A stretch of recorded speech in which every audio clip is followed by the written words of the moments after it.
Seasoned broadcaster and a long-time presence on Clyde One's Super Scoreboard, he has built a career on sharp opinions and uncompromising takes, and when it comes to Celtic, those takes often cut deep. Now, let's establish something clearly. There is no verified evidence that Hugh Keevins hates Celtic. That would be an unfair and unprovable claim. But what absolutely does exist is a long-running tension between Keevins and sections of the Celtic support. Part of that tension goes back years to an incident frequently referenced by fans, when he was banned from attending a pre-match press conference at the Celtic Social Club on London Road. The action, stemming from his critical reporting, was taken by a club official and not directly by the club, according to manager Kenny Dalglish. That distinction matters, but in the minds of many supporters, the moment stuck. And here's where perception takes over. Some fans believe that episode marked a turning point. They argue that since then, Keevins has taken an especially hard line whenever discussing Celtic. They see a pattern: sharper criticism, less benefit of the doubt, more dramatic framing when things go wrong. Is that proven? No. Is that widely believed among certain supporters? Absolutely. During the collapse of the 10-in-a-row season under Neil Lennon, Keevins was relentless in his criticism. He described Celtic as chaotic. He questioned leadership at the highest level. He challenged recruitment policy.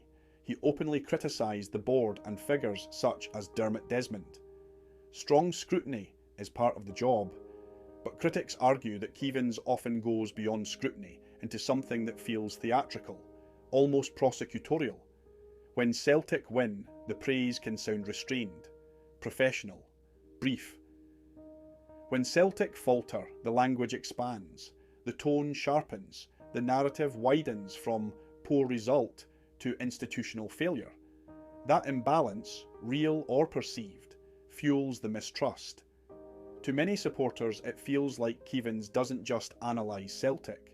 He anticipates their downfall. He leans into crisis. He amplifies instability. And in modern media, drama drives engagement. Phone-in radio thrives on tension. Controversy fills airtime. Strong statements generate reaction. Keevins understands that better than most. He's been in the business long enough to know exactly which phrases will light up the switchboard. That doesn't make him biased, but it does make him provocative.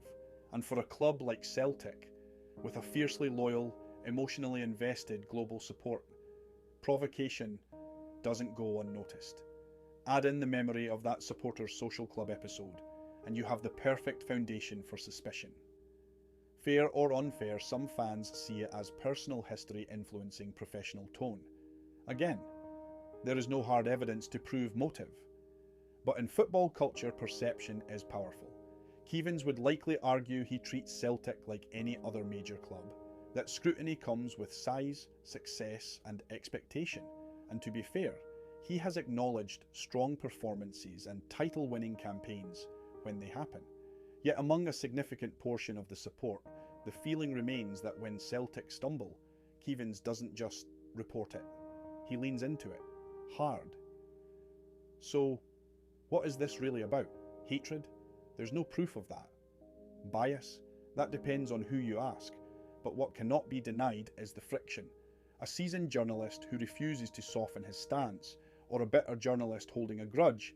Only Hugh knows a fan base that refuses to accept what it sees as disproportionate criticism.